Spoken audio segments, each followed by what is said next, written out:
Welcome to the Real Crime Diary, Daily Dose of Crime. What happens when the American dream turns into a nightmare? Today, we dive into the shocking case of the Menendez brothers, a story that has captivated the nation for decades. Two young men living a life of luxury in Beverly Hills, suddenly accused of a horrific crime, the brutal murder of their own parents.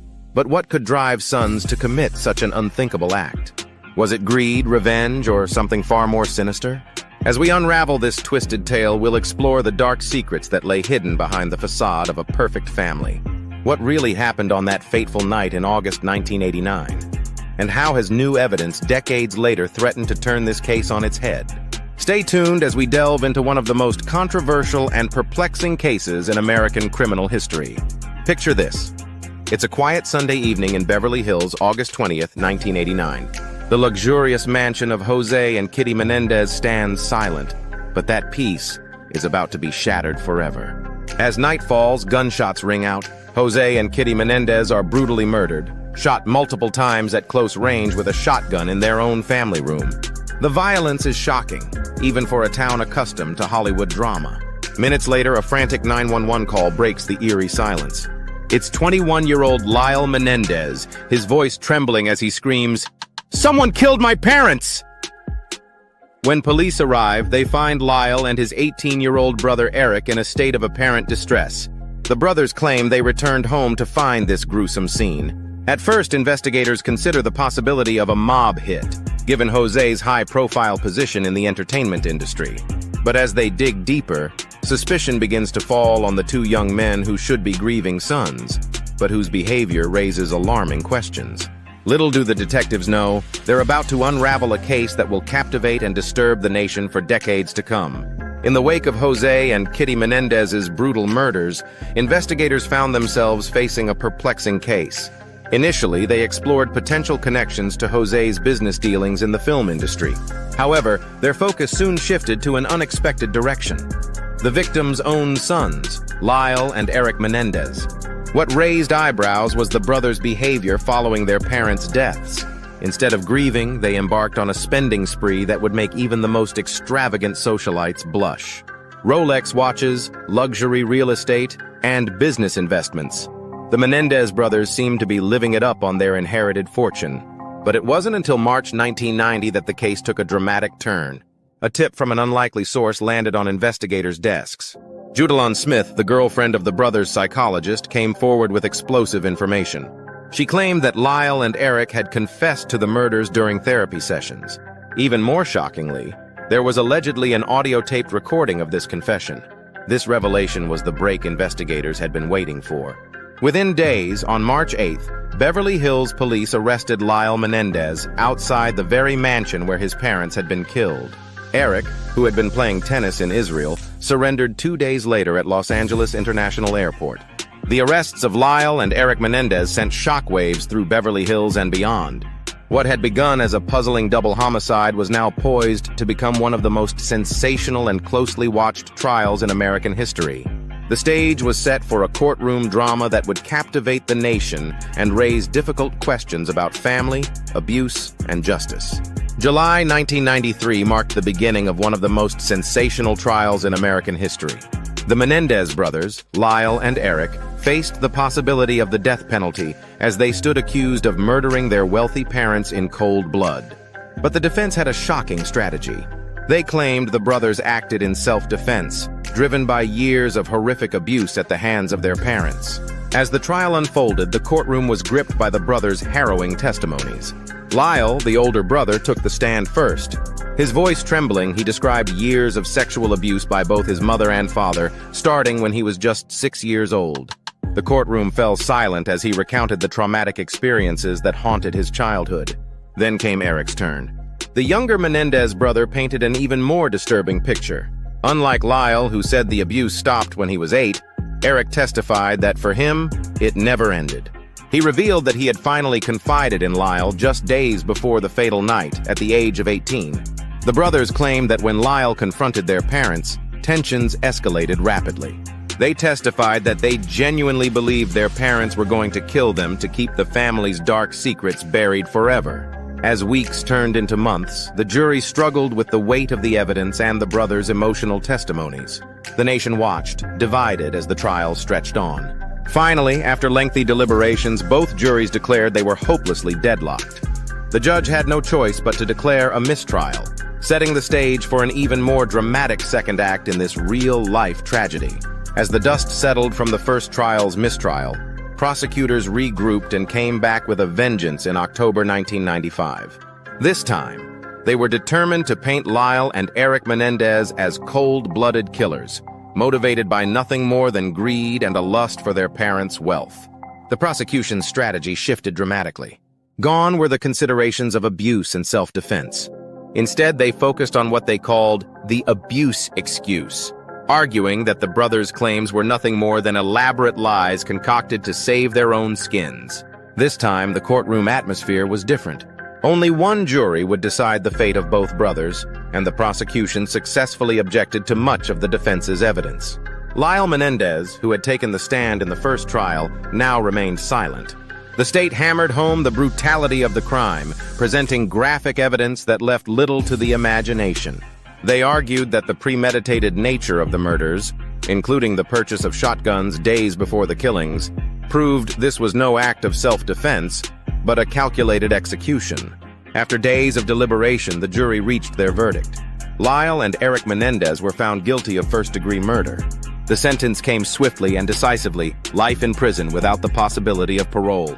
The brothers who once lived in luxury would now spend the rest of their days behind bars, their claims of abuse dismissed, their fate sealed.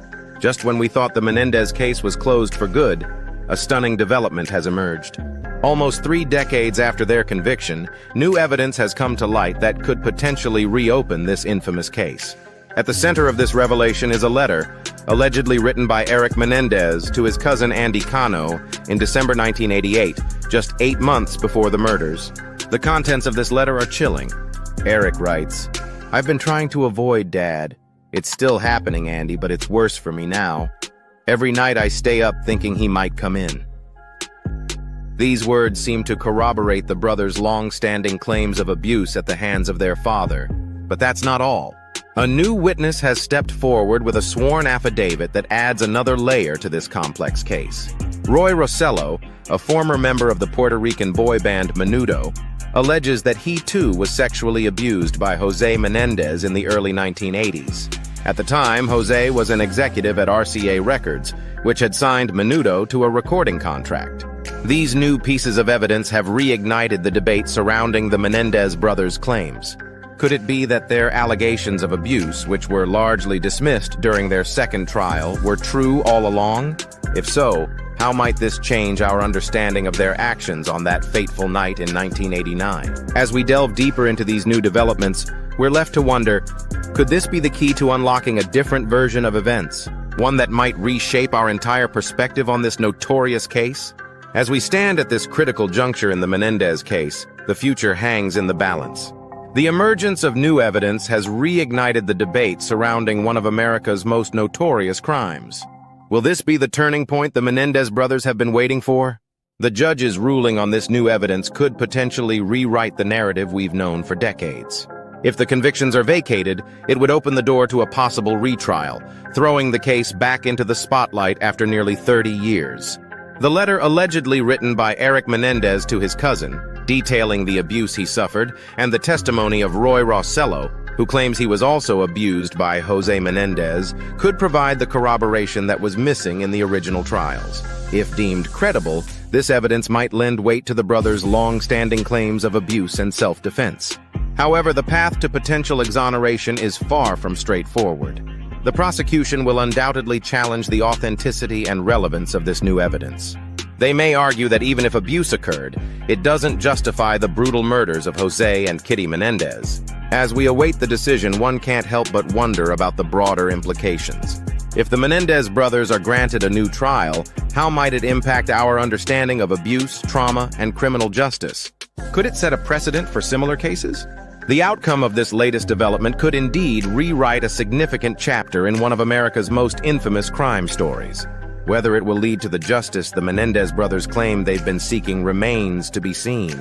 One thing is certain, The eyes of the nation will once again be fixed on this case as we wait to see how this next chapter unfolds. As we conclude our exploration of the Menendez brothers' case, we're left with more questions than answers.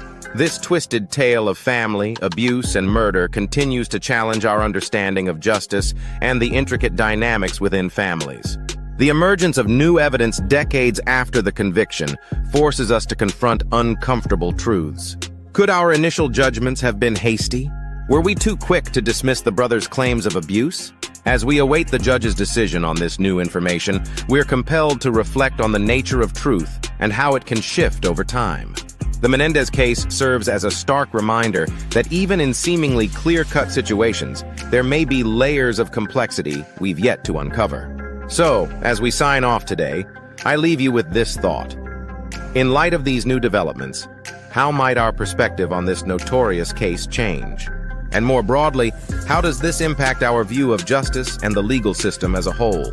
Until next time, this is MHB, and you've been listening to the Real Crime Diary, Daily Dose of Crime. Remember, in the world of true crime, the story is never truly over.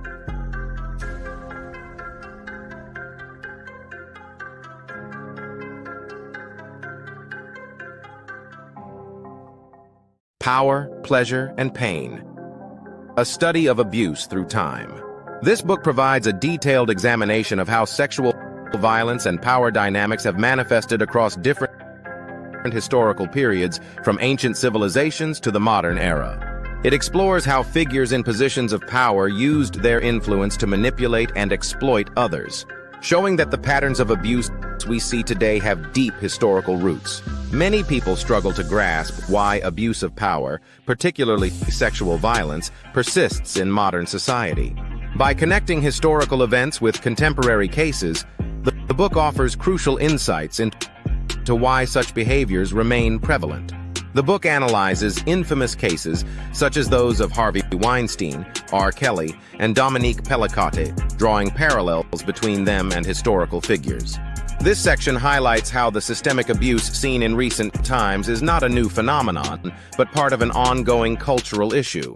Through the lens of these modern examples, readers will gain a better understanding of how institutions, wealth, and power have historically shielded perpetrators from justice, contributing to their ability to continue harming others. The book explores the philosophy of libertarianism, particularly through the works of Marquis de Sade, to explain the disturbing ways in which pleasure, power, and cruelty have been intertwined. This provides readers with a deeper philosophical context to interpret modern-day scandals. Unlike other studies that focus solely on historical or contemporary cases, this book uniquely blends both, offering a full spectrum of how abuse is tied to power dynamics. It stands out by making philosophical connections that help readers understand the deeper societal issues at play.